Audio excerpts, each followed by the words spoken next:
Hello and welcome everyone. This is Talk Movie Talks. I am joined here with one of our favorite guests, and that is, of course, Ethan, aka Filmjunkie. And Ethan, let everyone know what you've been up to, how you've been, and what we are here to humbly present to the viewers today. Well, I've been juggling a bunch of projects recently, mostly like writing screenplays, what have you, but also still trying to figure out how I might get back into making YouTube videos. And that's a really good point.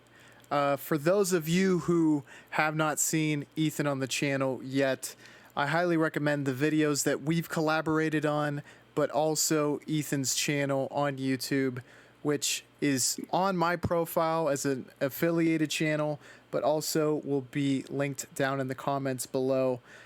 Ethan, one of the reasons I'm really excited to have you on today is I feel this way about all of your reviews, but when it comes to new movies, I think it's really sometimes it can be tricky to hit the nail on the head when you're one of the first ones to kind of voice an opinion.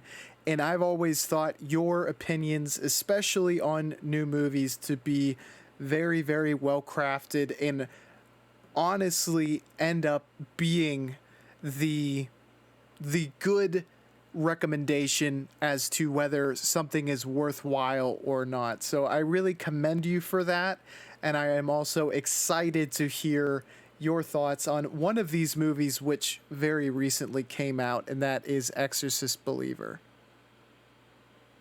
Yes, I have a lot of good things to say, a lot of good things. Well, when you look at the Exorcist series, it doesn't have some of the very negative trademarks of a typical, I guess, horror franchise. And what I mean by that is it has not yet been completely overdone, in my opinion, right? Because we're going to be ranking six films. Two of them essentially are the same story.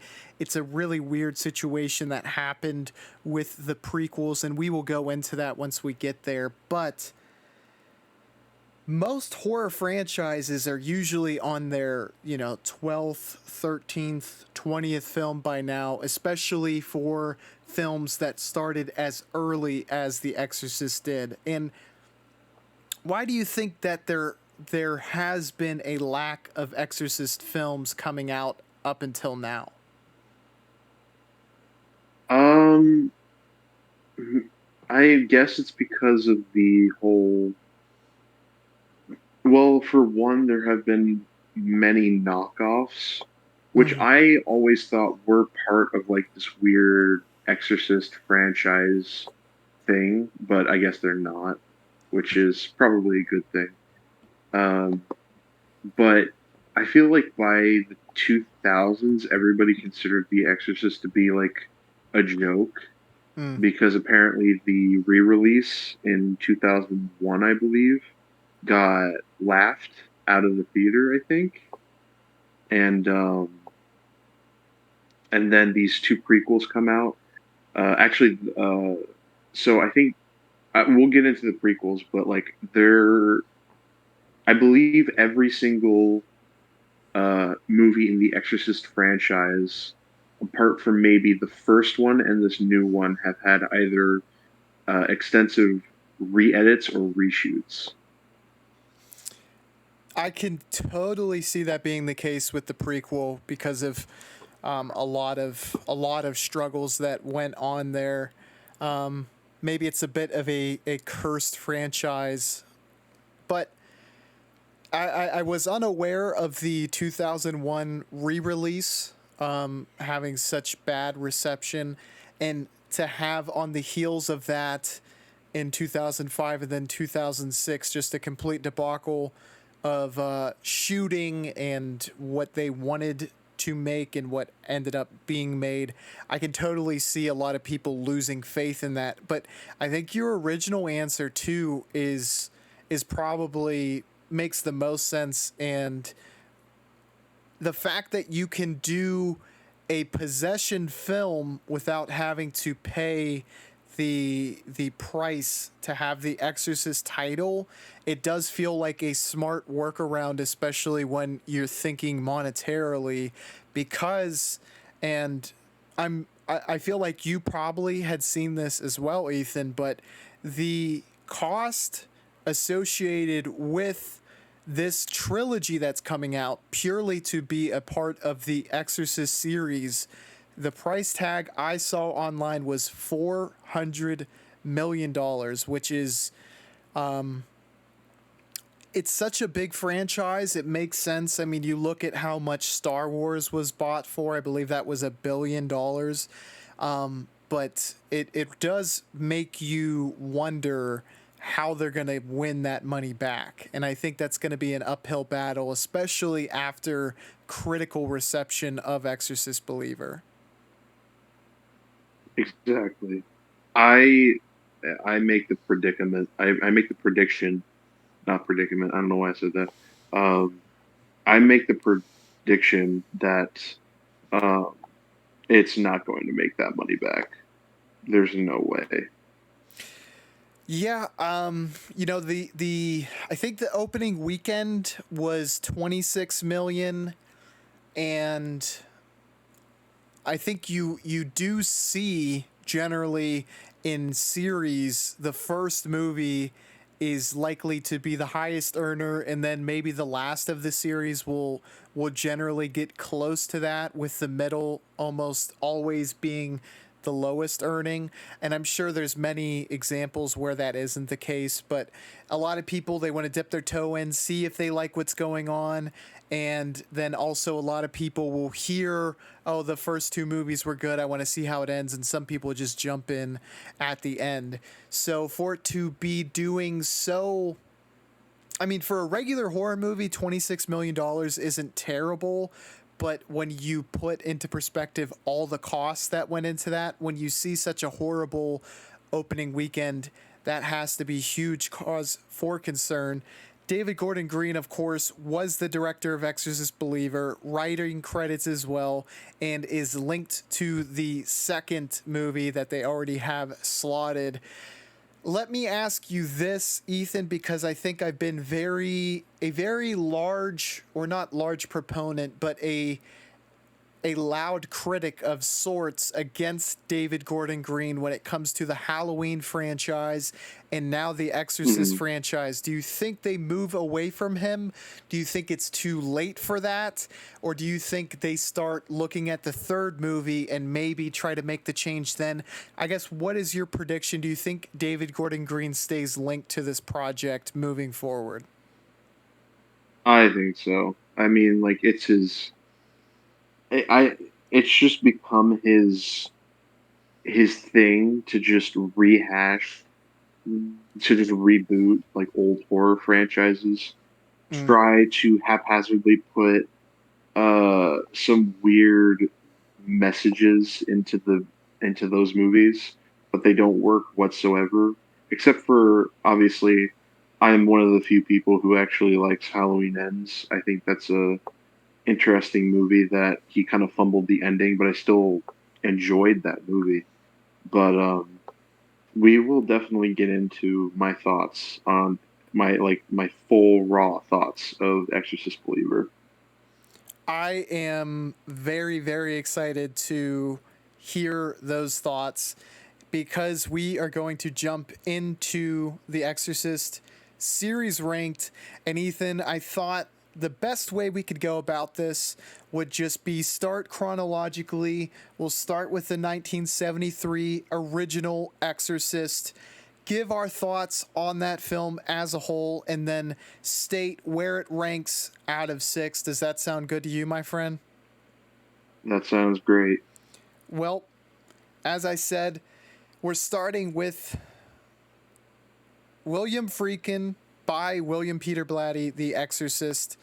This is, in my opinion, the best horror film of all time, and I really think there's only two films that even remotely have arguments as to something that could dethrone it.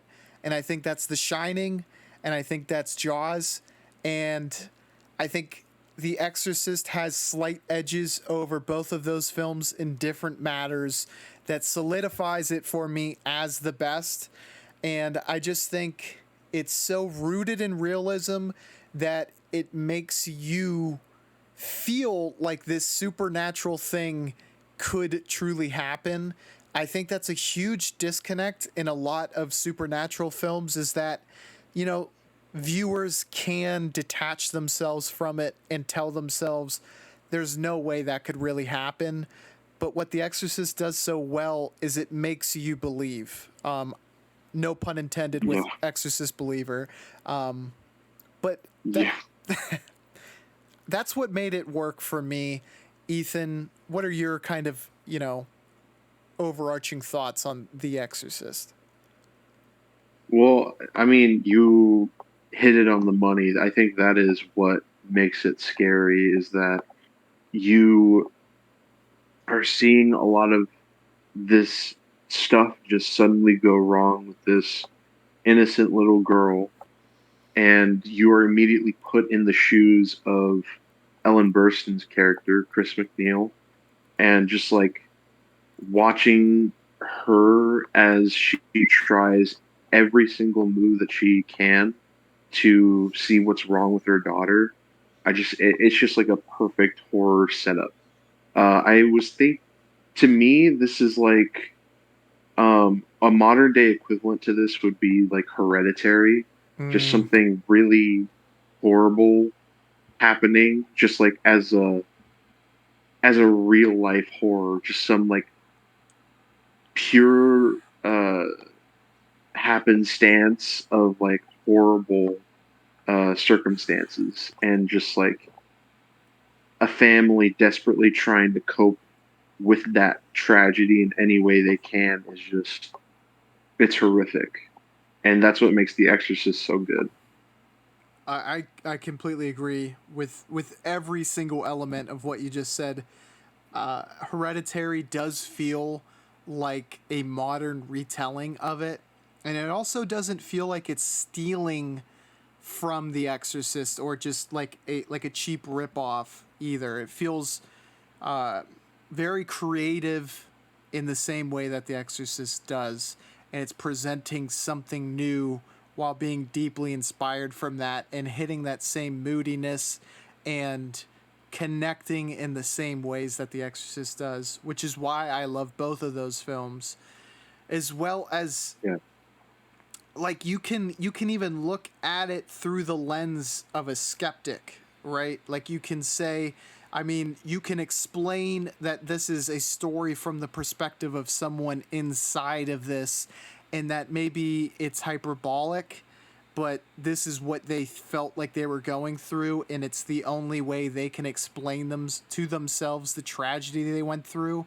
And I'm speaking of The Exorcist, of course, but I think there's a number of different ways you can look at it and still be terrified, a la The Shining, honestly. And we had talked about that, Yeah. how it could be, a metaphor for alcoholism. I mean, this could be a metaphor for childhood trauma and how the daughter is just completely trying to cope with this and at a complete loss. But if you look at it through a supernatural lens or a uber realistic lens, I think it works. And that's the beauty of it, is it has many perspectives for you to appreciate it. Um, I give it a 4.5 out of 5. I do think it's a masterpiece. I think it's very like it could very easily be a 5 as well. Even in my own mind, I wrestle with that like every day, and I just at this point I'm just holding off rewatching it before I do solidify a 5 out of 5. But Ethan, what is your rating, and also any additional thoughts you want to put out there about The Exorcist? Well, I give it a 5. I think it's like top five horror movies ever, easily. Um, in my opinion, I think The Thing could also be thrown into the conversation of best horror movies, at least now, Mm-hmm. just because like perfect horror setup, perfect, um, like just a perfectly constructed horror story. But one thing I wanted to add is I was wondering, have you seen both versions of The Exorcist? I have watched it, I think, 4, maybe 5 times, and I do not know for certain if I've seen both versions. But do you know any specific scene that's in one version that's not in another? And that's the only way I might know. Like, let me ask you, is the crab walk in one version and not in another? Down the Yes, stairs? the spider walk is only in the re the new edition, not the old one. Then I think I have seen. I know for certain I've seen the new version, and I feel confident in saying I've also seen the old version. Yeah. Um, I so what I wanted to ask you is so there's many changes that new version made with the spider walk. Um, during the break that Father Karras and Father Marin have in doing the in between the exorcism, they have a conversation rather than just like sitting down um, quietly in the original. Um, there's a lot of subliminal Pazuzu faces in the new edition. Hmm. Um, a lot of the effects are a little more revamped in the new version. Um, and I think that's mainly it. Maybe a couple more shots. It's 10 minutes longer than the original version. Um, but I was going to ask, with all of those changes, would you say that the original version is still better, or the newer version is better? That's a very good question. Uh, See, I think the only thing I can distinctly remember, I don't remember the conversation, though I had to have seen it because I do remember the spider walk. And I don't think the spider walk added too much. Like, it's a little jump scare, but that's not really what the movie's about. So, Hmm. in my opinion, it honestly, it felt like a wash, and in my mind at least, they kind of just blend together. Do you have any preference yourself? Because I know you mentioned, now when you say it was kind of critically panned, was that the version that was in theaters that people did dislike? Yes, but not because of the version, but just because The Exorcist was re-released at a time where, you know, uh, what what came out around that time, like 13 Ghosts, um, Maybe Blair like Witch. big, not Blair Witch, but I'm like big bombastic horror movies that Mm, are just like jump scare after jump scare. I'm trying to think of some that are from like the late 90s, early 2000s. But like it came out at that time. So I can definitely see people just being kind of like uh whatever with the that that movie. But I feel like now during a time when we're all tired of that stuff, it is a breath of fresh air. I think you really touched upon something that is so true, and it is worth speaking about because I love how you said things were much more bombastic now, or then rather, and now people are starting to kind of come back around to it because I do think that is the sentiment for sure. And personally speaking, I know when I first watched The Exorcist, I was of that mindset where what I was accustomed to was just in your face. There has to be jump scares. Things have to be moving at a very fast pace. It's just trying to grab your attention. The Exorcist is such a slow burn because it knows where it's going and it's not in any rush to get there, and that's part of the beauty of it. And I do think you're completely correct in that we've been sickened. It's as though you were on a diet of just pure sugar for so long, you just want a normal meal after a certain portion of that, right? It's nice to have a scoop of ice Yeah. cream. It's not nice to live off that. And those movies, not to, be overtly critical, but those ones that are just living off of the jump scare are the medium equivalent of just a sugar fueled meal, in my opinion. And The Exorcist feels like the real deal as far as I'm concerned. Yes. Exactly. So you give The Exorcist a 5 out of 5, and it is obviously, with any great horror movie, there's going to be a demand for more, and that takes us to Exorcist 2, The Heretic. And I wrote in my review, you're losing Ellen Burstyn, and you're losing Father Karras, the actor. And the one Max thing von Sydow. I think he does. Does Cedow appear in this movie? I think he does, but and he's Father Marin, but I'm talking the dark-haired Father Karras. Is Oh, Father Karras. Sorry, Marin and Karras. Just I get those two names mixed up. me as well. Um, they're losing Father Karras, so I liked from a casting perspective, they brought in two big names to fill those shoes.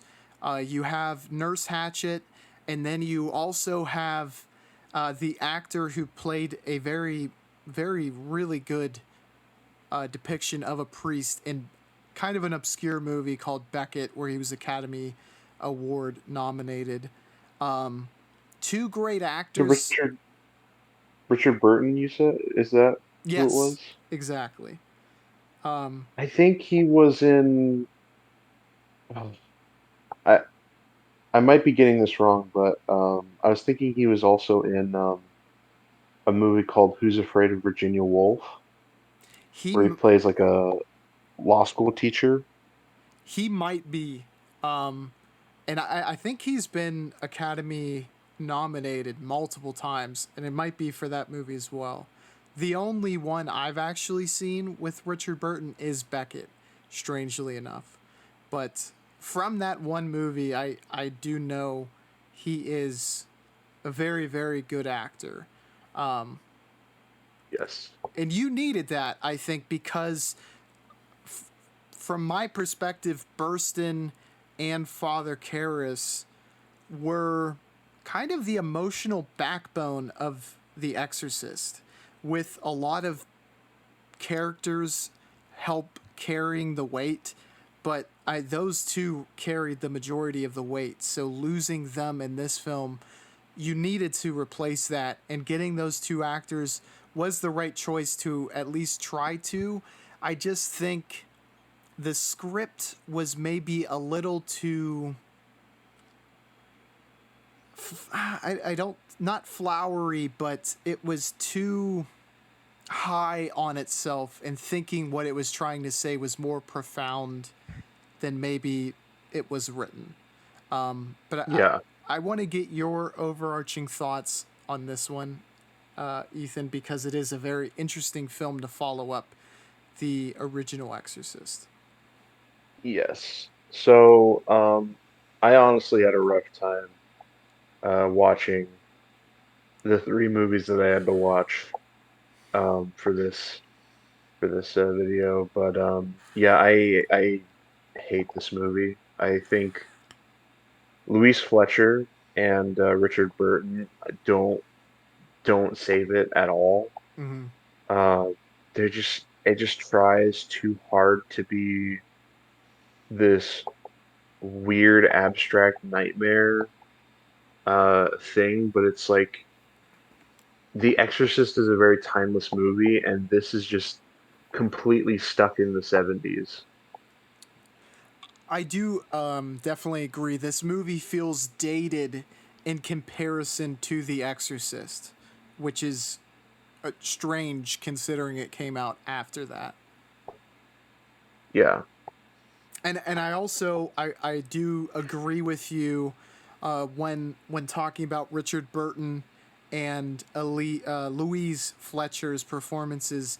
Now we understand and critically they are both thought to be very good at their craft, and I think the fact that they did not get to excel nearly even remotely close actually to what Karras and Ellen Burstyn's character was able to do in the first one, it very clearly shows the deficiencies in the script.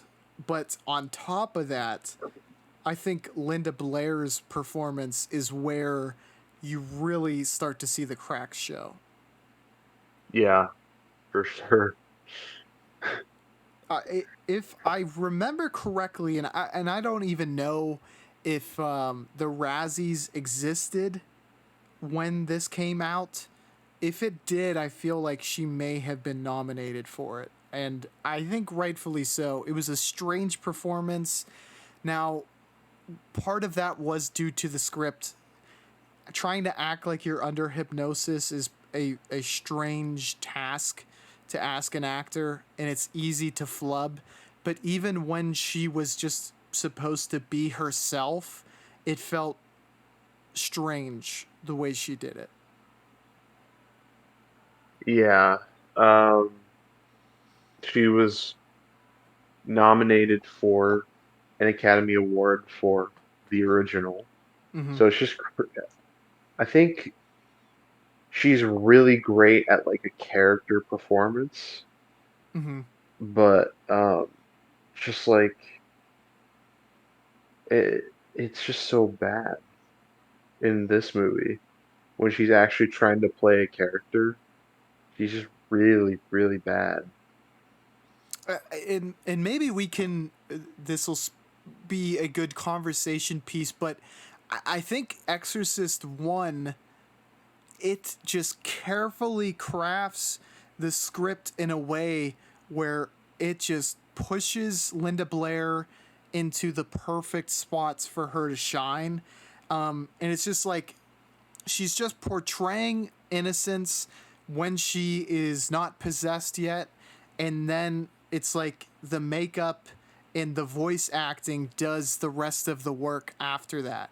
So it really it tightly confines what they're asking her to do, and she nails it. And this asks for a more diverse sort of performance, and I think that's just asking her to do something completely outside of her wheelhouse. And she's a young actress then and for Exorcist 2, so those things, they take time to develop, but it kind of stunk to see that, and also not identified through the course of filming that we might need to divert course here to kind of, because this is not going the way we expected. Yeah. I'd say that I think she is incredible in the first movie just because um the makeup is great. The voice performance by I forget her name right now, but she was amazing in it. But I think the character performance is really, really good. Like she definitely becomes a different thing entirely when she's possessed by the demon. And I think the the character performance really shows that. So I would say that like Uh, while and um, the makeup and voice does really help that, it's the character performance that really uh, like really sells that character, I should say. And she does not sell her character at all in this movie. Yes. You touched upon another very interesting thing, and that being the kind of possessed version of Linda Blair's character, both in the original, which is probably one of the best possession performances of all time. There's maybe a few that could rival it, but still, I think in my mind, I would give the nod to it, if for nothing else, being the original prototype. In this, they try to do some flashbacks to that. And, the makeup didn't look cheap in any way, but it just, I think, in knowing it wasn't the same person and it just looking slightly off, that it almost it almost made that performance, like, you can appreciate the original performance better. But I guess what I'm trying to say is I really wish they didn't include it as they did. Either, I don't know, get creative, or maybe not include it at all. What were your thoughts on that? The kind of flashbacks that they show in Linda Blair's room, where it's supposed to be at the time of the original Exorcist as Linda Blair possessed. Um, yeah, it sucked. I thought it was just so dated looking. Um, just really the whole concept of the movie, um, even on a conceptual level, it just doesn't work. At least in my opinion. Um, I it was directed by John Borman, who did Deliverance. He Mm, did a couple thrillers from the 60s and 70s. Really, really talented director, but apparently he didn't even like the original movie.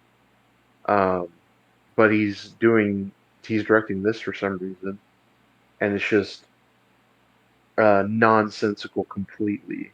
So just taking like the bare bones of what that first movie was, which is little girl scary, and basically turn it into a feverish nightmare. right, right. Uh, I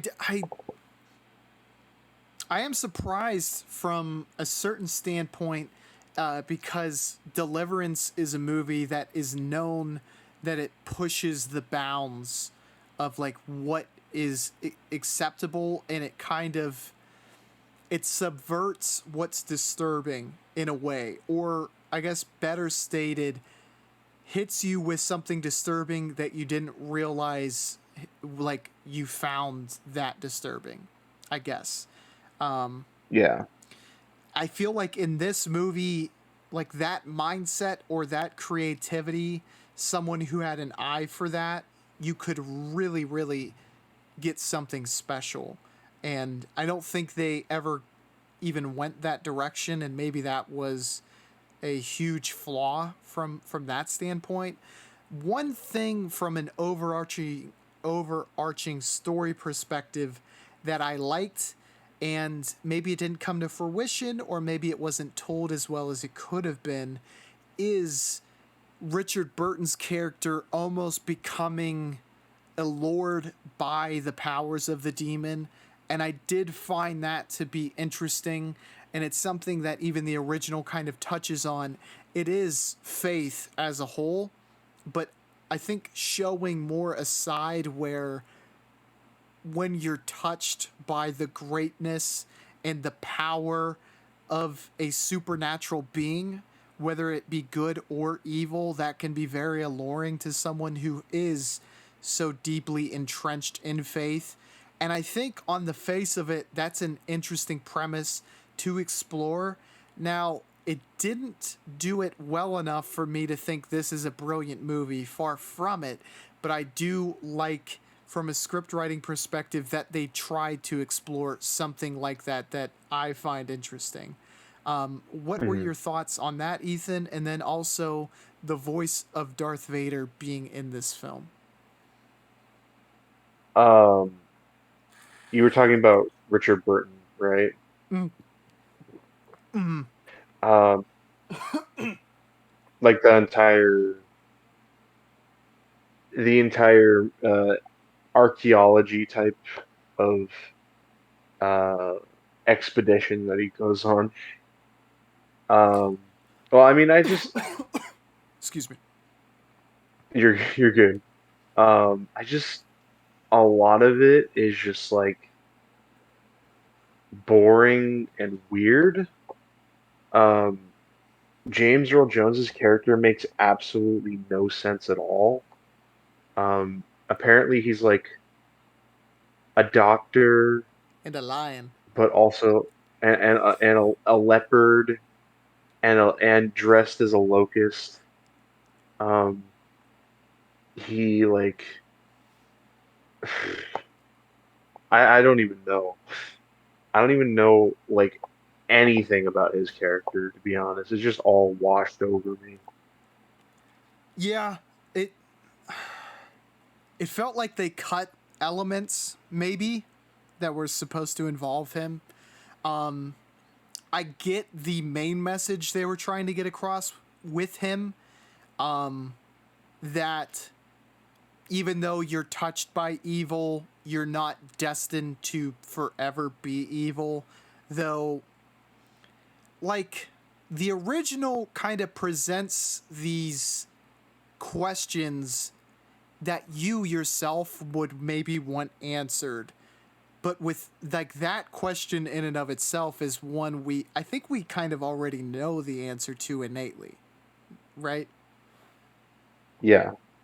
So, yeah, James Earl Jones, that whole subplot was not spectacularly done. I guess the one subplot or storyline that did connect with me though is that even a man of faith could be attracted by the great power that Pazuzu possesses. That is interesting. That is definitely interesting in certain ways. Um, yeah, I just it's way too psychedelic and trippy. It's trying way too hard to be psychedelic and trippy, and it's not focused enough to be Mm-hmm. like anything meaningful, especially compared to the original and the third movie. Right, right. Um, I will say that, well, as far as the focus and the scope of the movie goes, I would agree. It does feel too unfocused to, I guess, adequately do what it's going for, especially in comparison to the original, where it feels laser focused. I do respect the creativity and going out on a limb. So, from that standpoint, and this next one, I give it way more the benefit of the doubt than maybe a film we're going to talk about later on. The additional aspect is that this did have some really good imagery. Even if it was sparse, it's much more abundant than the same film that I'm going to very much go be the most critical of.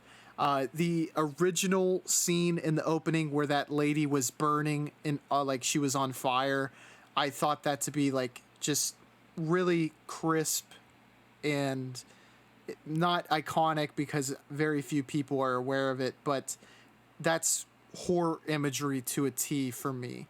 And the other one being when Richard Burton fell or stepped on that spike, it really was visceral. It felt horrific. I greatly enjoyed it. I do completely agree with you though. A lot of deficiencies with this movie, a lot of missteps, and a utter lack of focus. So I cannot recommend this to horror fans, but I will say I think In my opinion, it's a 2.5 out of 5. So right at average. Some, a lot of good, a lot of bad. It kind of evened out for me. Ethan, what say you? I think this movie, for the most part, is very, very bad. Um, a lot of it's probably the movie that I have least to say. Mm-hmm. It's just very unfocused.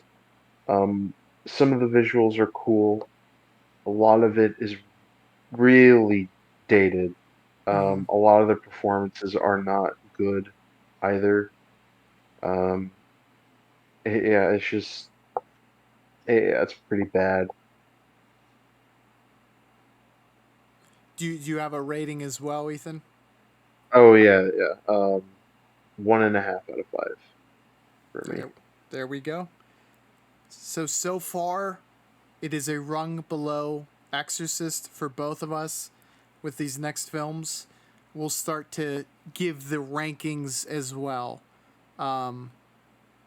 Or yeah, we'll do like a sliding scale, right? We'll say so far Exorcist is at the top, and obviously that leaves Exorcist 2 below that, and then we'll continue kind of doing that as we work through these movies. Does that make sense to you, Ethan? That works. Up next, we have I think a more popular film when compared to Exorcist 2 Heretic, and I'm of course talking about Exorcist 3 Legion. This is it has a bigger crime element, especially in comparison to Heretic. The original has a sort of crime element, but this is much more pronounced. We have the introduction of the Gemini Killer. We have George C. Scott in all of his grandeur. We have Father Karras making a reappearance. Brad Dourif also kind of filling in as a I'm not even sure, like an alter ego, but like Karras turns into Brad Dourif, aka the Gemini Killer. Patrick Ewing is in this movie. What else is there not to like? This is definitely way different than the other two films that we've explored. And William Peter Blatty, the author of the book The Exorcist, in which the original was based, wrote and directed Exorcist 3 Legion. Ethan, what are your overarching thoughts on this one?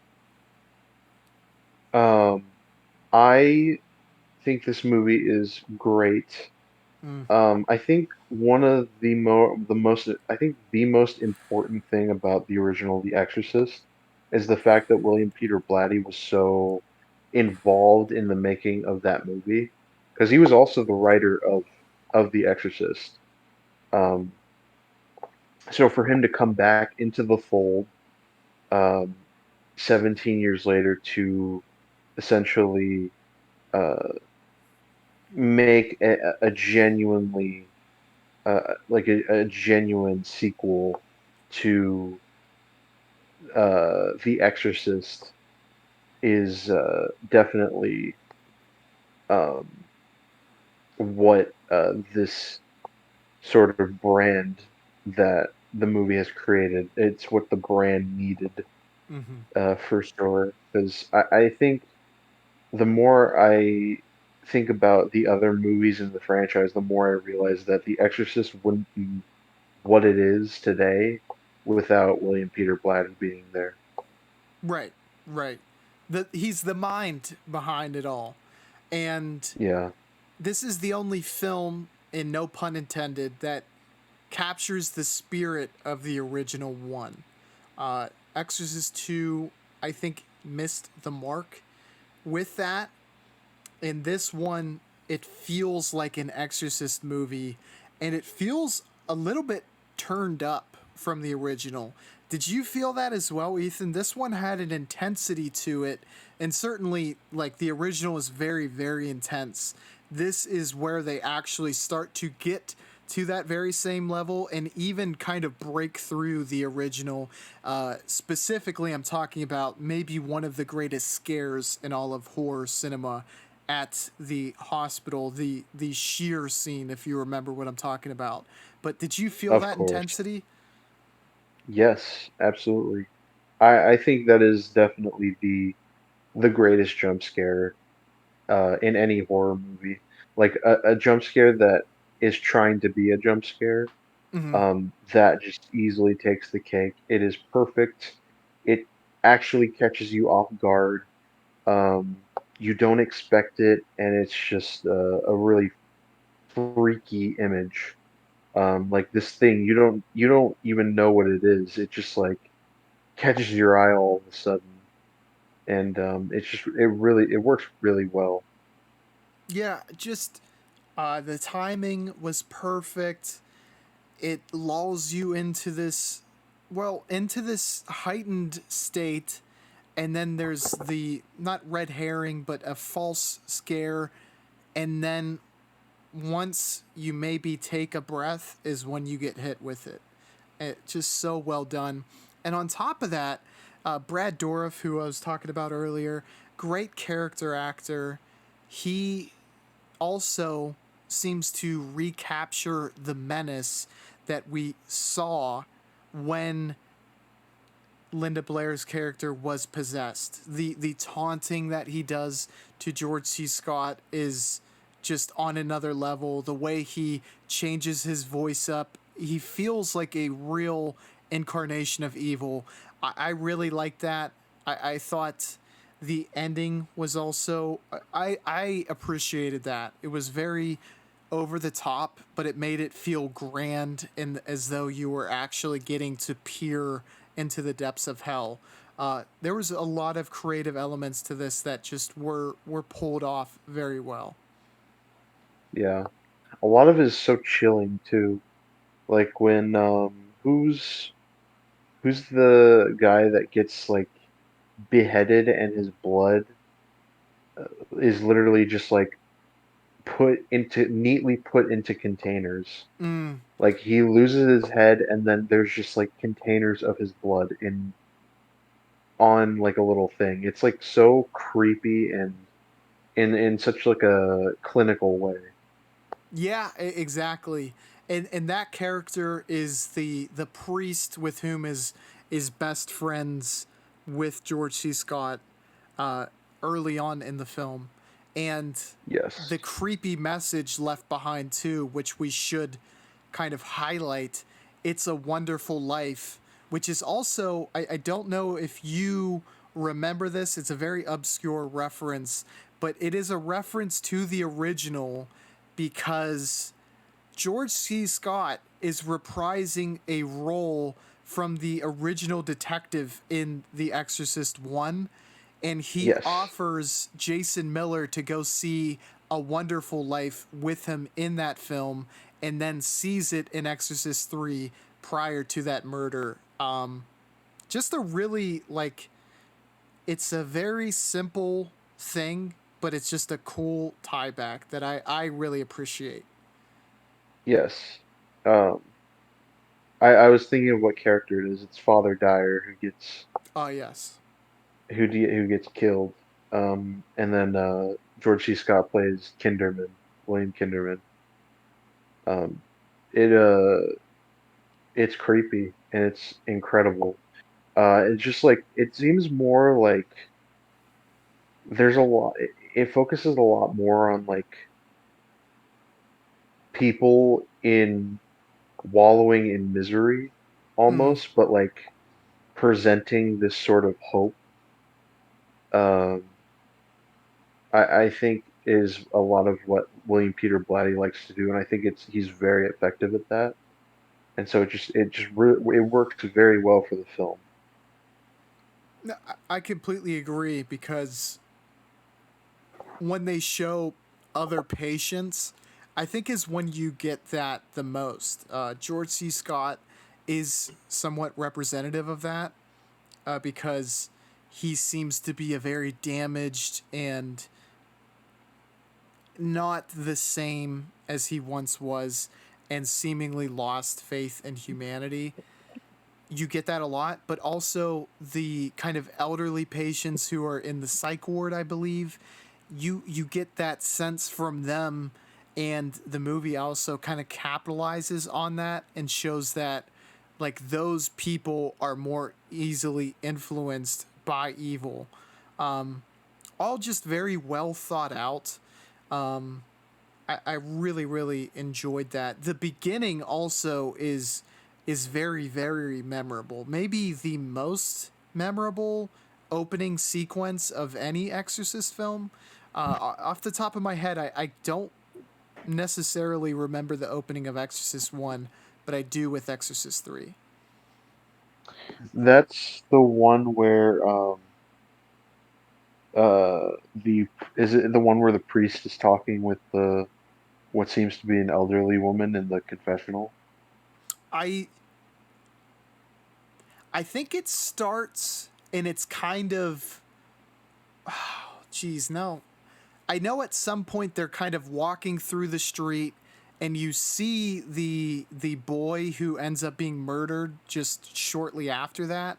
And I think the church doors blow open, and I'm not sure if that confessional happens during that opening or if that happens later.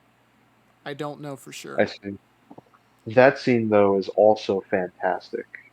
Yes. Um, just like the creepiness of this faceless person talking about how they like killed someone and it's just like horrifying, and then all of a sudden blood starts pouring out of the confessional, and it's just freaky. Um, every scene with Brad Dourif is amazing. He is like just he savors every line, and but it's perfect. Mm-hmm. It's not too melodramatic, but it's not too like quiet either. He's just so creepy and uh, like like just dedicated to making this character understand, because you could tell that this demon has lived for a very long time to where it feels that it has all the time in the world, so it just savors every line. That's very very well put, Ethan. I I really liked too the crimes. I know you touched upon that with the priest's murder, but also how they state and they don't show, they tell, which in writing is generally a no no, but they say how the the young child was killed by being crucified, which I just like if you could imagine that in any town or city, if you were to hear that being done, a child being murdered and then to be displayed afterwards, I think that's such a bone chilling thing that it really sets the tone of the movie immediately. Like, this is, we're going back to what made this such a great movie to begin with. Um, Overall, I just think it's a great horror movie. I'm a big fan. I gave this a 3.5 out of 5. Very very good.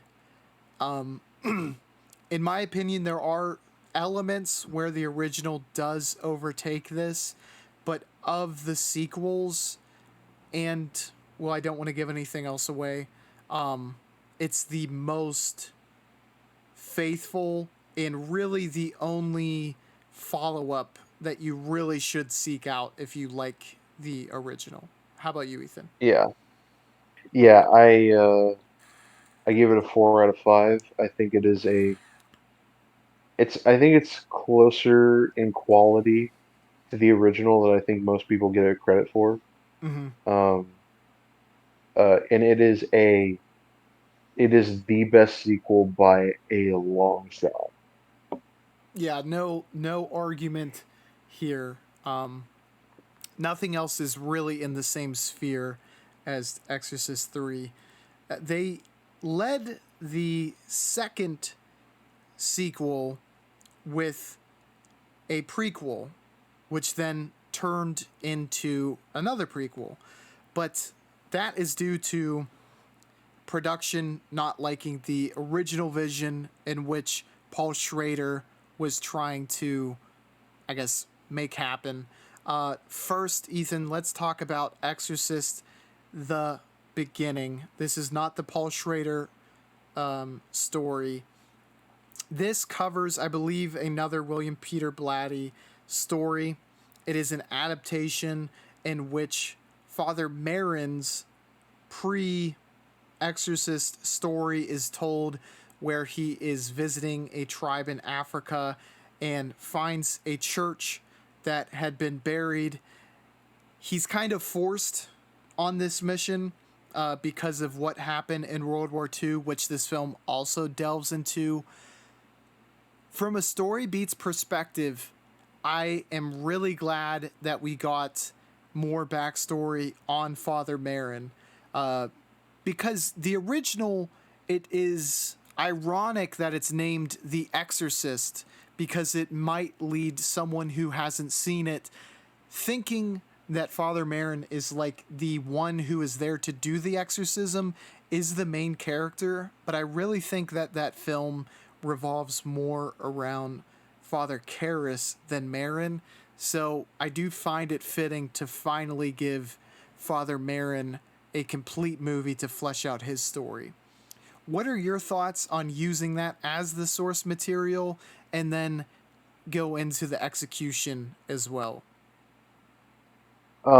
I think it would be good it would have been a good idea to, get an a get one of those adaptations in there. Um, if they got somebody different to Rennie Harlan to direct this version, I feel like the Paul Schrader version, which we'll get to, I feel like that vision, I could see where he's coming from, but Rennie Harlan just decided to follow what the studio said and basically just make the most bare bones, bland, um, uh, Brendan Fraser mummy style horror movie you can possibly imagine. Skarsgård does I dress like Frasier a lot. I like that comparison. Yeah, I hated this movie too. I thought it was honestly worse than The Exorcist 2. So I think this might be our biggest discrepancy in ratings, in that I actually really enjoyed all the story beats that revolved around Father Marin's struggling with his faith, and to give the World War II backstory, and then for him to finally find faith as he's faced with this great evil. I thought it was. I don't want to get ahead of myself. I thought it was done not great, but I did think it was handled. I thought it wasn't mishandled, I guess, is where I'll leave it. I see. Um, I thought the way they did that was um, neither versions did it particularly well, but I do prefer. We'll get to it, but I prefer the way it was handled in Schrader's version, personally. I thought a lot of this movie, the Rennie Harlan version, was hilarious Mm-hmm. in a bad way. Um, like all the upside down crosses, just the overuse of upside down crosses was just so funny to me because like they're trying so hard to make it like about the devil or something, Mm-hmm. like all that devil imagery, but it's just like it doesn't work at all in my opinion. Um, I don't think either movie is good, but at least the Schrader version I feel was slowed down a bit and some genuine thought was put into certain things. So, just taking a quick pause, I think it goes without saying, especially after the glowing review we gave three, but just so everyone else is on the same page, we're currently at Exorcist 1, Exorcist 3, then Exorcist 2. And I do think, because I feel it hard to really even talk about Exorcist the beginning without comparing it to Exorcist Dominion. So if it works with you, Ethan, let's kind of, because I feel the comparing and contrasting of the two is really how I based the majority of my thoughts on them. And I watched them literally, one night, Exorcist the beginning, and then the next night, Exorcist Dominion. And that might have influenced things because you are essentially watching a very, very similar story unveil, and knowing where it's going is going to take some of the venom out of what's going on. I, Yeah, I greatly, not greatly, but noticeably actually preferred the beginning to Dominion. And there are three specific spots. One I actually already talked about. I thought Dominion to be rather flat when covering Marin's kind of struggle with faith. And a lot of that goes back even from the very beginning when showing the Nazi, you know, trying to kill people of the village. I just thought, like, literally that scene, which is essentially played out almost the same, every change from Dominion to beginning, everything that diverted from the path of the beginning, I thought was a worse choice for that scene in particular. And I thought, even though it was slower paced, I thought it was more fleshed out the beginning because of maybe the pace they were pushing when it came to scenes of Marin struggling. The second thing that I really preferred in the beginning in comparison to Dominion was the choice of character who was possessed and how they went about that in Exorcist beginning compared to Dominion. I thought Chechi being possessed in Dominion was kind of, it didn't fulfill what I was looking for, whereas the fake out was, it is what it is, but the nurse actually felt more horrific both in imagery and actions taken. Granted, Dominion gives more power to the possessed, but it felt, I don't know, it lacked the depth that I think it was going for. And the nurse was locked in with Chechi, and then that's kind of not explored enough. So from that standpoint, we'll dive deeper into it once I throw it to you. Third point, because I don't want to ramble too long on it. Third point is where they kind of show at the very beginning in the, like, that great historic battle that kind of led to the church being built and then buried, and showing that this is like a historically evil place. And then the very end where we see a battle actually unfold between the British and the tribesmen, that is like showing further that this space has been tainted and touched by evil, I thought was better handled than not very much mentioning it in Dominion, and then also both sides kind of coming to terms without really showing how they got there. I threw a ton at you, Ethan. So whatever you want to kind of attack first, let me know. But those are kind of the big things that really stuck out in my mind between the beginning and Dominion. hmm debate time. I think you're wrong. No, I'm kidding. Uh, I so I watched Exorcist beginning first, um, which was probably a good thing because we talked about uh, horror movies that have a lot of like stimuli, right? Hmm. Um, and I think maybe it's just like I watched this and I think this is extremely generic, and then Hmm. I go to Schrader's version, which I feel to be a bit slower. But I think about it more, and there is a lot wrong with Schrader's version. He definitely takes a different approach.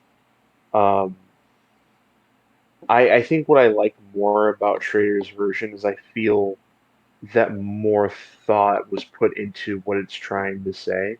Hmm. Which Schrader didn't write the movie, which is good because Schrader is one of my favorite screenwriters of all time, and for him to, if he were to write this, I'd feel very bad about it. Um, but he only directed it. But I think what they were trying to go for was the I like the structure of how the opening scene in Dominion was was like handled more so than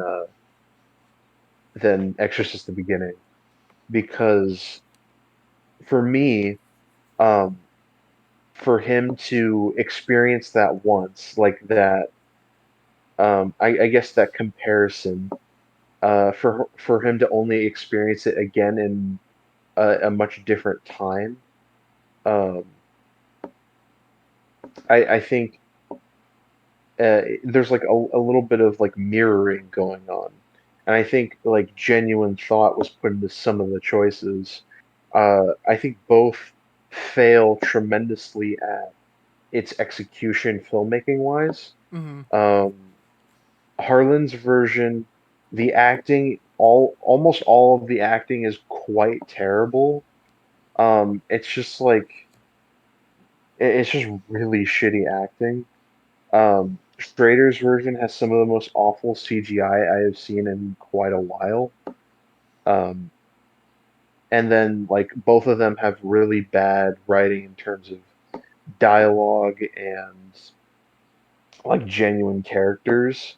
I think both are bad. I just think genuine thought was put into Schrader's version, as opposed to Rennie Harlan's version, which really just feels like mindless to me. And I think both Sarah and I forget the girl, the nurse, Rachel, I think her name was. I think both of them are not good characters, but for different reasons. Okay. Yeah. It.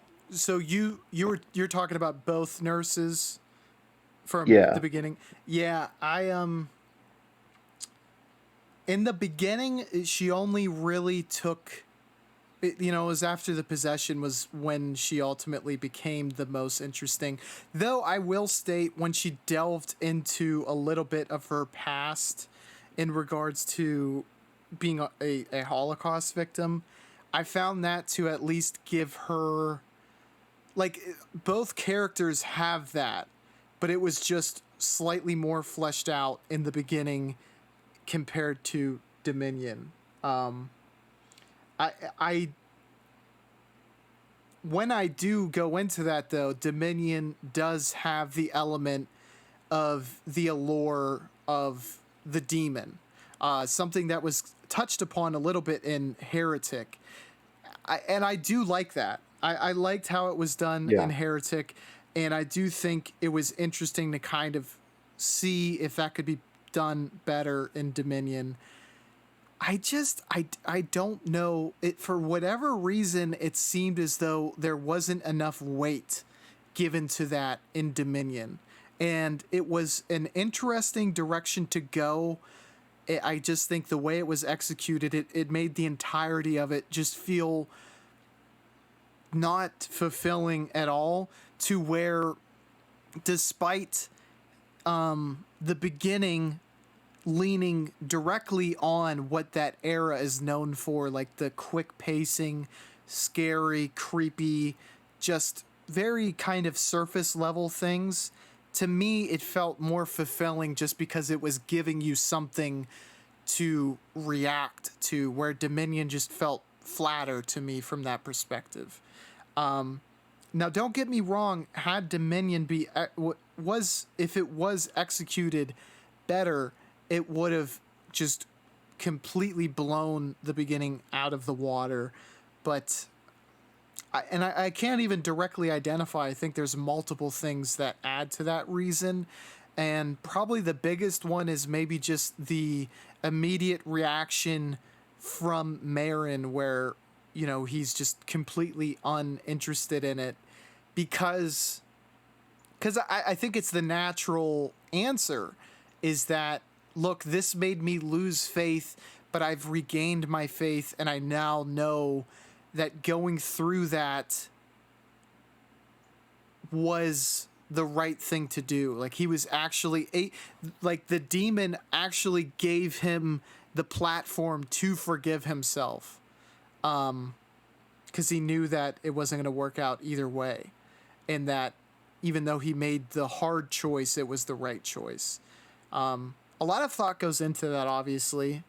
There's no scene in the possession at the end of the beginning that I'm going to be able to give that in depth a response to. So kudos to Dominion for that. But I think what was most surprising, and you did state, Schrader didn't write Dominion, but he is handled very complex, dark, and gritty, kind of wrestling with psyche or faith or place in life, Taxi Driver being chief among them, that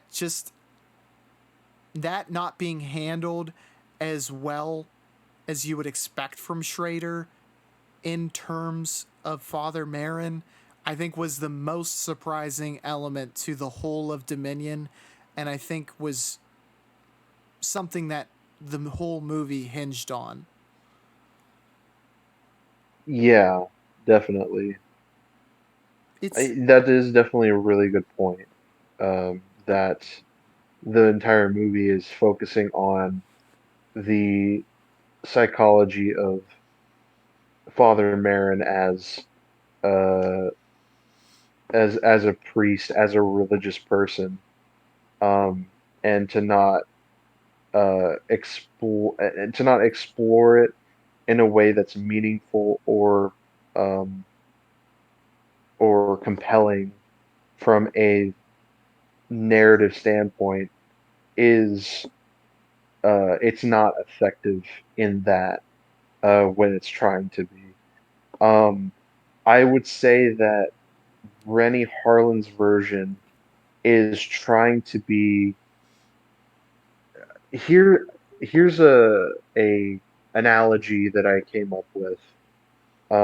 Imagine you're digging for gold, right, mm-hmm, in a mine, and or you're better yet, you're like panning it in the river, right? mm-hmm, You're washing the river, yeah. Um, and you try once, and you try over and over and over again, and you get nothing. That's dominion to me. mm-hmm, Um, but but then you try again, uh, and you do find something. You find a whole bunch of it, but it turns out it's pyrite and it's useless. That to me is like Exorcist beginning. Like mm-hmm, to me, it's just like um, just a bunch of like nothing pretending to be something, I guess. Um, oh well, actually, no. I'd say that's the opposite. Then I'd honestly say that you have you have something that's you have nothing that's pretending to be something, and then you have the Exorcist beginning, which is just nothing. Um, and I guess it's just your preference on whether or not you like Um, uh, you have something that goes for something a bit more, and then with Rennie Harlan's version, you just have a popcorn horror movie. Right. Um, and I guess I just prefer um, Paul Schrader actually just going for something. I do totally see that. And I'll actually kind of be referencing that on our final movie in regards to one that we've already touched upon. But I see what you're going for. It's like Exorcist beginning was like, we're going to kind of set our sights a lot lower, and they were able to get closer to what they were aiming for, whereas Dominion had very, very high. They set their sights very high, and they were a lot more off the mark, I guess. Yeah, So, and I do think for this time period, the popcorn horror probably, I know as a kid, especially when I watched this, I think I watched it very closely to when it came out. I don't think I saw it in theaters, but I think I saw it like once it got to video on demand. And there was one specific scene that actually stuck with me to this day. I still remember how scared of it I was, and I was very surprised because I watched it back finally, this last week, and the CGI just completely took me out of the scene. And that scene was when the brother of the son that we think is possessed gets just completely devoured by coyotes. As a kid, that was burned into my brain as just one of the most heart wrenching scenes ever. Now, not so much, but it went for just kind of the cheap thrills, but it was able to land some of them, and so that allowed me to actually be able to enjoy elements of the movie, even if it was on a very surface level. But Ethan, I want to ask you any closing thoughts on the beginning and Dominion, and then let's get your rating and rankings as of now first. I do want to touch upon the hyenas eating the boy because it's interesting you bring that up because in each of the versions, uh, one of the boys die in completely different ways. With Exorcist in the Mm. beginning, it's um, James being devoured by hyenas, which I thought was kind of funny, to be honest. Because like, why are hyenas just like randomly chilling out in these towns? Um, but with Dominion, the it's Joseph that's shot, like horrifically shot and killed by these British soldiers. So in a way, it is kind of more messed up in my personal opinion in certain ways. Um, yeah. That I will, I because I wasn't sure which movie that was in. I was gonna bring it up. I So that was Dominion, where the sergeant major was kind of paralleling what was done in the like opening scene where he shoots the kid in front of Marin. That happened in Dominion. No, he just Oh like shit. Okay. the kid just gets caught in the crossfires of British soldiers shooting, and the kid dies. But in Exorcist the beginning, the other kid is mauled by hyenas. Gotcha. I gotcha. So Ethan, what are your ratings and rankings on beginning and then Dominion? So for me, Exorcist the beginning will get a uh 1.5 out of 5 again, and I would probably put it probably below Exorcist 2 to be honest. And then as for Dominion, I would give that a 2 out of 5, and I would place it right above Exorcist 2. I gotcha. So maybe surprisingly, maybe not surprisingly, I have Exorcist beginning all the way up at a 3 out of 5.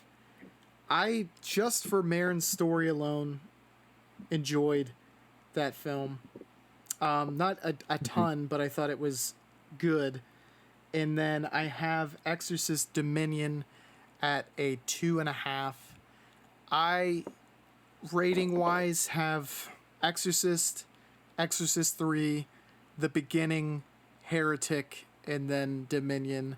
And that leads only one more movie left, the 2023 Exorcist Believer by David Gordon Green, none other, the horror genius. This feels very, very much inspired by the original, and it tries to be a modern retelling. The film pays homage to it in a number of scenes, with the added twist that instead of one girl, there's two girls. And I feel like, as far as what it tries to add to that original story, there's not much. Yeah, Maybe the only thing is that it's it's it's across cultures.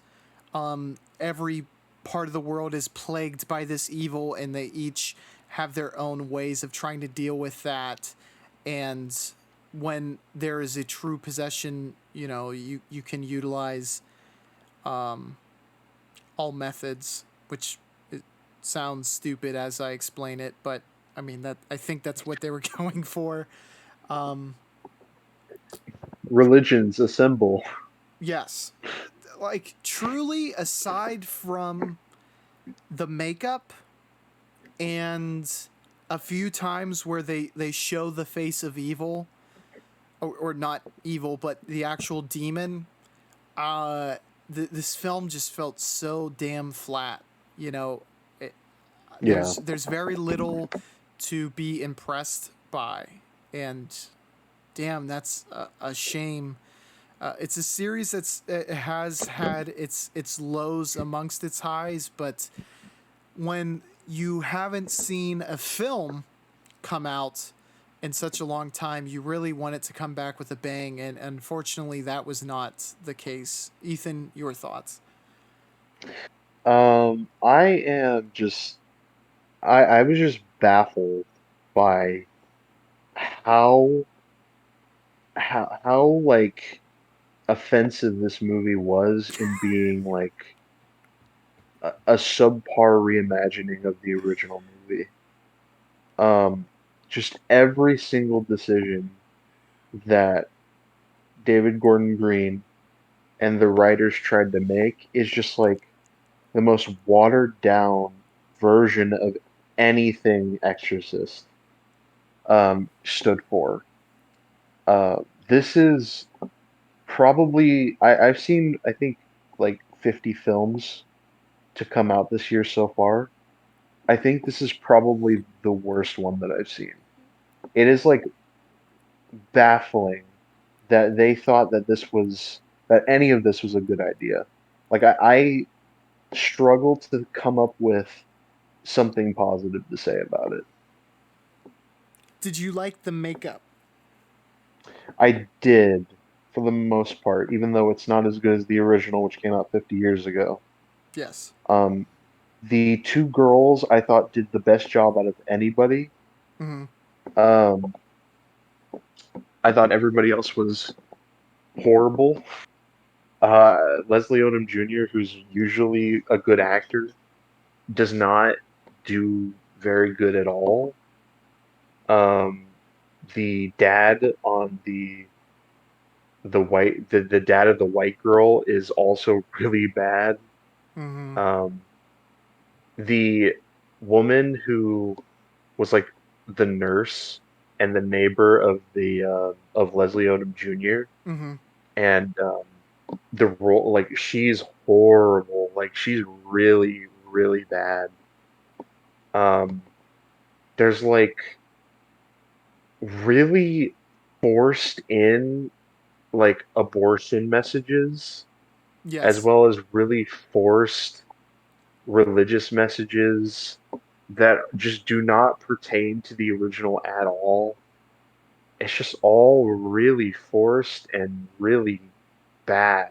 Like the editing especially is just I'm it's crazy how horrible that is. uh, I love your review, Ethan, because it's films like these that actually make me start to get upset at what has become of when we envision modern cinema. I think a lot of people think about the negative, which is just cash grab, reboot, cash grab, sequel, cash grab, slap this title on something, no creative, you know, spin or passion. And like this feels like truly the embodiment of that. And, when you say I'm at a loss of trying to find something to commend the film for, I'm right there with you. I truly, it's the makeup and they flash the face of the demon and I was like, oh, that was cool. That like split second, that was neat. But aside from that, man, like it felt like they set something up that could be remotely interesting and then didn't even really follow through with it.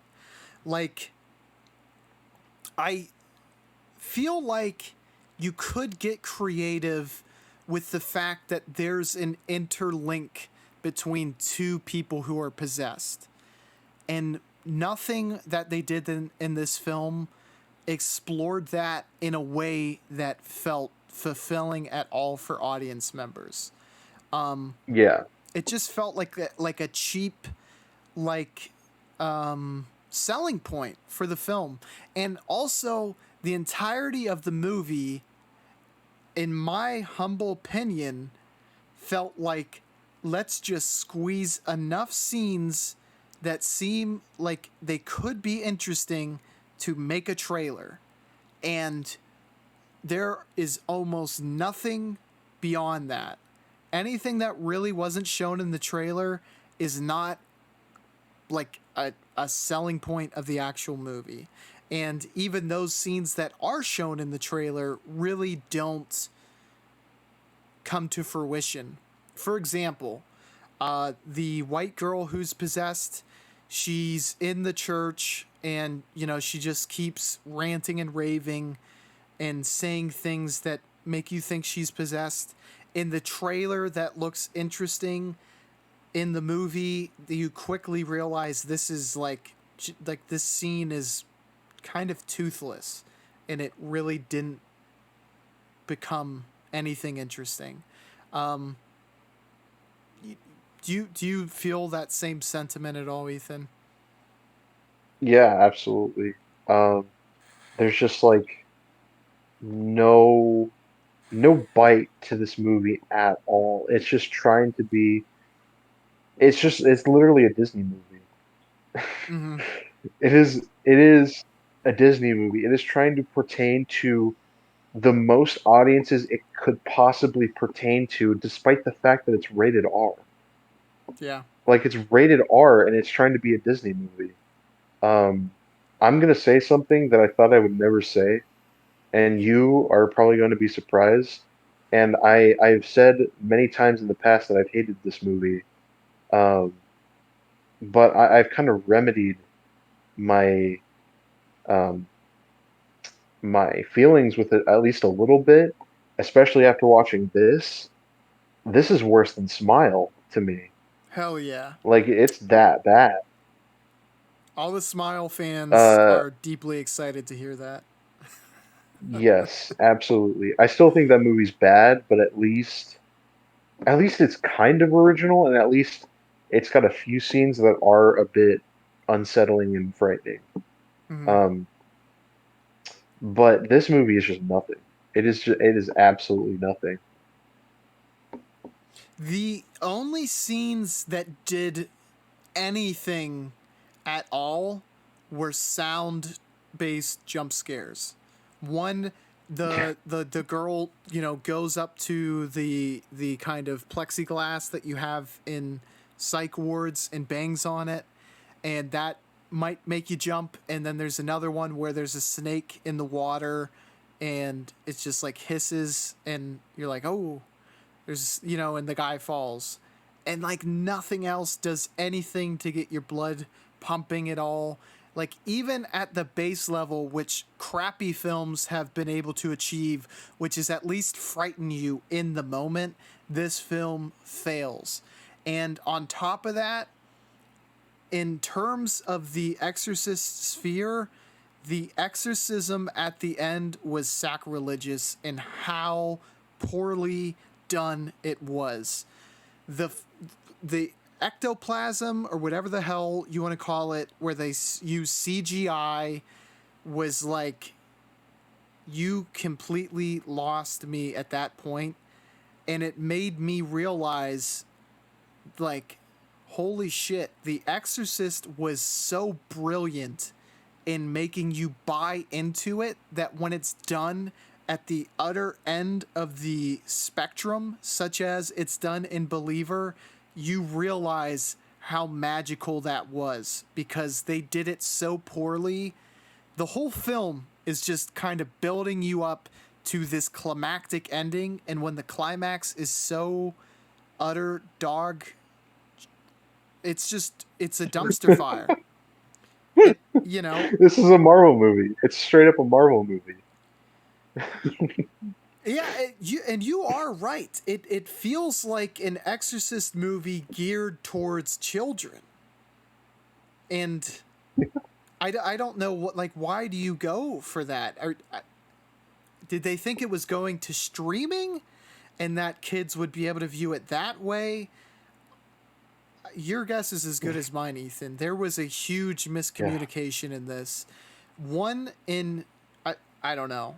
I know you enjoyed Halloween Ends, but David Gordon Green is a director that I really is not in my good graces, He's a and hack. He's absolutely a hack. It just boggles my mind that this is the same guy who made a very critically acclaimed film 23 years ago called George Washington.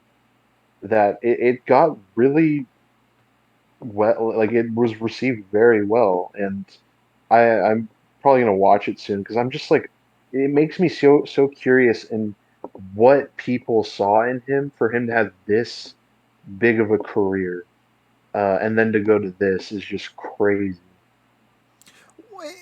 this is another thing that kind of surprises me, is that he kind of maybe gained most of his popularity in comedy prior to the Halloween trilogy. Oh Um, yeah, because he did Pineapple Express.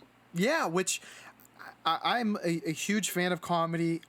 I very much enjoy that movie. I like it. He has some other comedy movies that I don't even think I bothered seeing. One is Your Highness, which is kind of just a really weird plot, and I didn't see why that would be funny.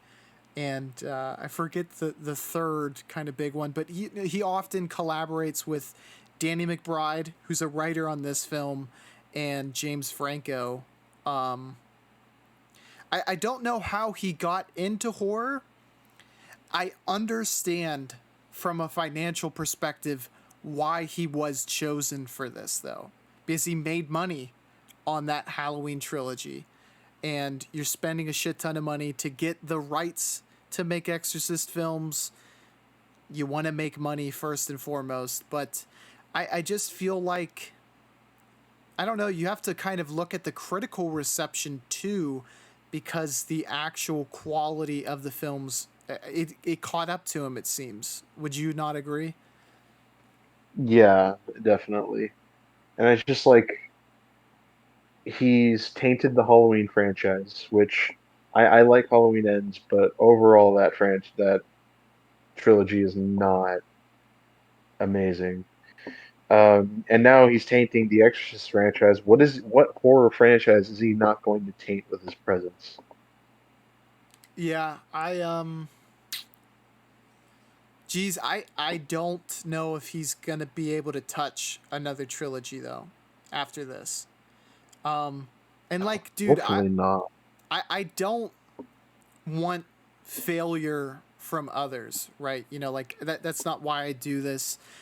I don't like crapping on films and um but it's the amount that you love a film and then maybe what could be done within that film universe is why I come at this so vehement or so ferociously.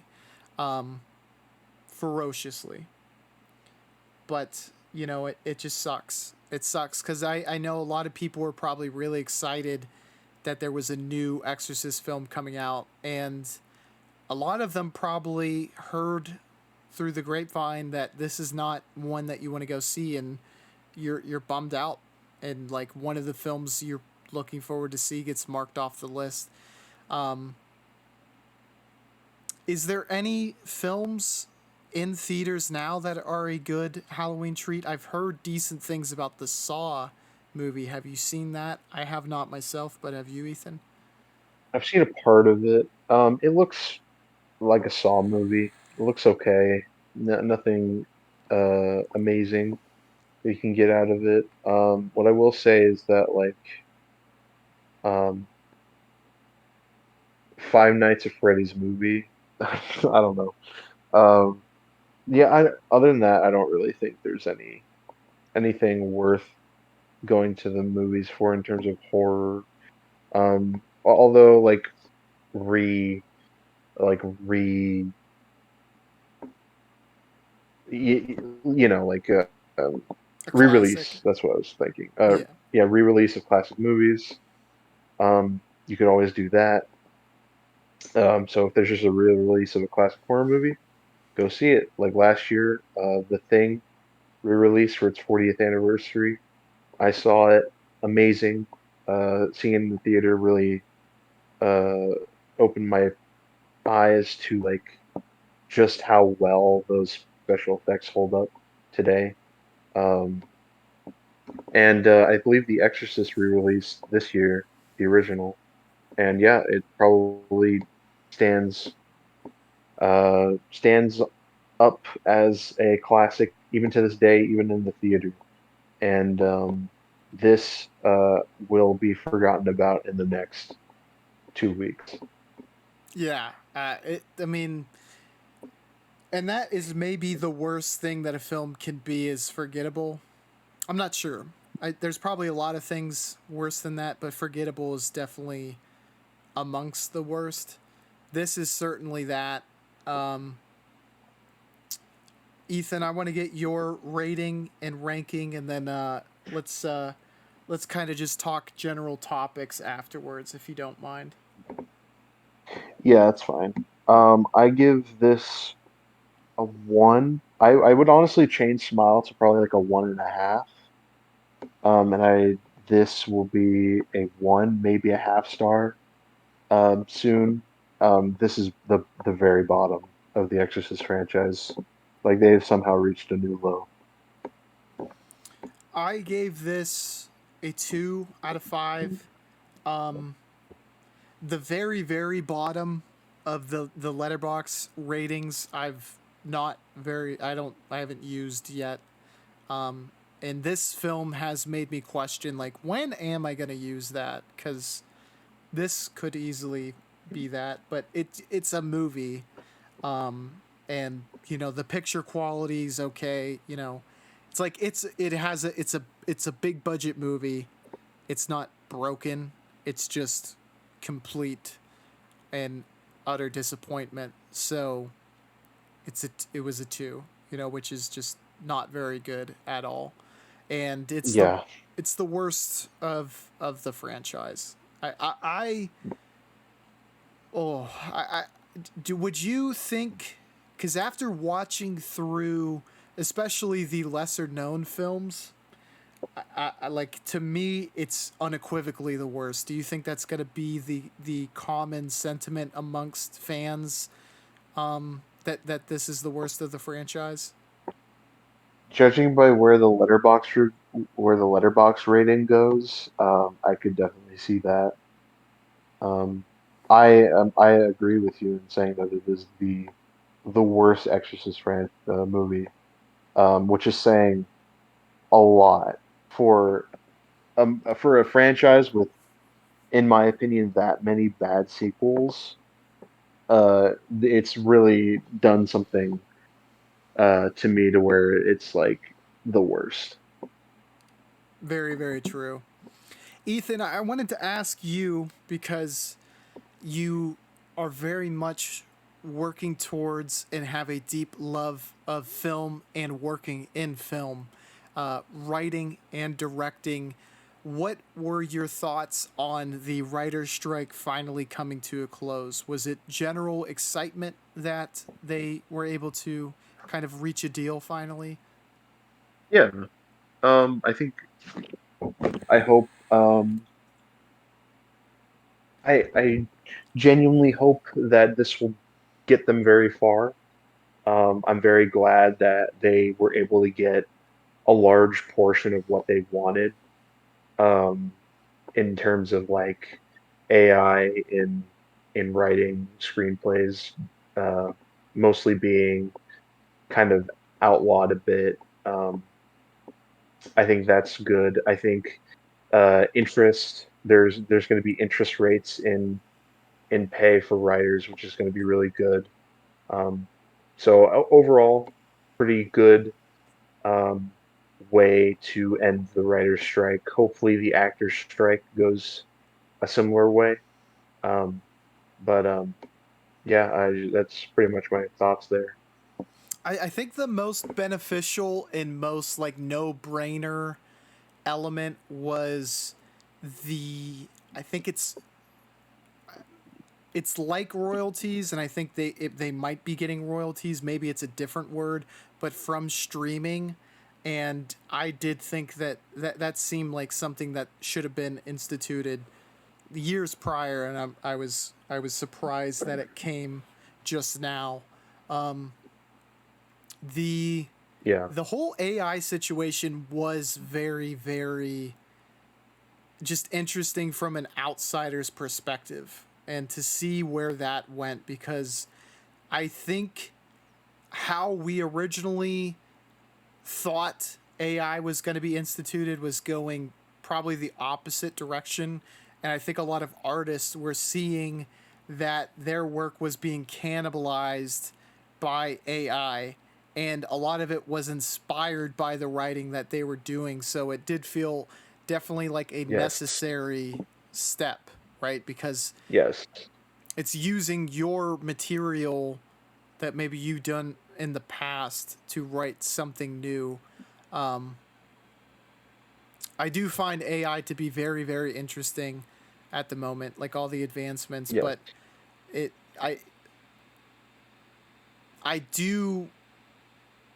I'm hoping that now that the writer's strike is over, we do see new and refreshing takes. Uh, Yes. For sure. the other question that I was really interested in asking you, Ethan, is just kind of a theory, not even a theory, just a specific instance where Andrei Tarkovsky, in his book Sculpting in Time, he talks about this thing called mise en scene. And I might have talked to you about this previously, but I think it's ripe for discussion. Um, which is essentially just depicting a certain emotion. And if you've watched Tarkovsky, I think you can begin to realize across his films that he's very unique in this. And in his writing, when he talks about mise en scene, he is oftentimes trying to depict the emotion he's going for in a non-conventional way. When you find yourself screenwriting, are you ever inspired to go a different direction in getting an emotion across to the audience in a non-conventional way? Is that often something that crosses your mind? And after, I guess, hearing something like that from someone like Tarkovsky, does that make you think about the actual like X's and O's that go into script writing more, I guess? Um, usually I think I think really just writing emotion and tone in your script is basically just the way that you feel is necessary, um, and the way you experience emotion. And that could be unconventional to some, um, and uh, I feel just like you could try going for a more unconventional way if that comes natural to you. Um, but as I'm writing this one, I'm not sure if the way that I would write emotion would be considered unconventional or not. Mm. Um, but it's definitely the way that I see emotion should be written. I think that's where the brilliance comes through with anyone is one, finding your voice, which is like, I think in life everyone can really relate to that, because finding who you are as a person is, I would think, very similar to finding your voice in writing or any creative element, right?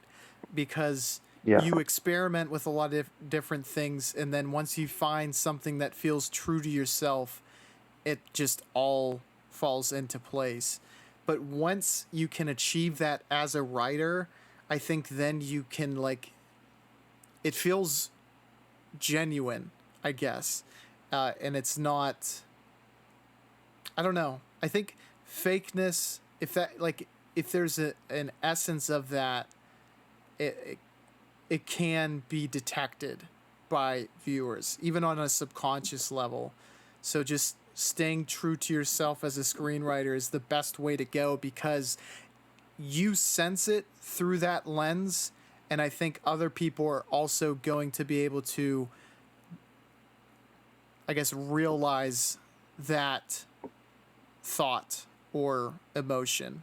And like, that's where true beauty comes from in film. So I think you hit the nail right on the head. It's interesting for me to read it just because I don't have the experience that you do, and getting to hear your perspectives kind of adds an element of enlightenment to it. So it's always interesting to talk to you about these things. it's always interesting to answer the questions. Is there anything like, as far as editing, because you mentioned that in Exorcist Believer, what what kind of tipped you off? Because honestly, I'm once you know, once you like point it out, I'm sure I'm going to be able to notice it. I think I was just taken aback by so much that I couldn't also notice the editing. What spoke to you or like really jumped out to you in terms of the editing of Believer, and how do you think it could have been corrected? Um, well, I think what jumped out at me is like that final, what I'll call the final battle, um, in which all of the religions assemble to bring out this evil force. But I think what, yeah, I think editing is by far one of the most important, if like it is one of the most important one of the most important processes in filmmaking, because you have to strike a balance between uh, when it comes to at least like more chaotic, more climactic scenes, you need to make it uh, chaotic enough, but you need to control that chaos. And Mm. the editing is just like utter nonsense in a lot of it. It's almost like there's part of it is like they're trying to. hide a lot of the gore, despite the fact that it's rated R. Mm-hmm. Just like a lot of people love to hold off on that just so they can rake in as many people as possible to get as much money as possible, which is another pathetic thing. That's like another reason why this is such a watered down version of The Exorcist, where the in that original movie 50 years ago, you have this little girl taking this crucifix and jamming it into her no-no spot, and like it's so messed up, and it doesn't shy away from any of it. Yeah, like, um, that's a really good point too.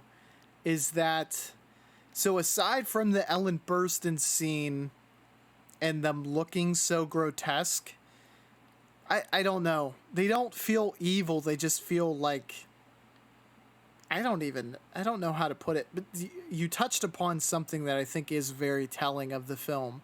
Is it's like in that original, when that scene that you just depicted or just explained happened, you're like, dude, this is not it's not a normal girl. You know, Elvis Yeah. has left the building.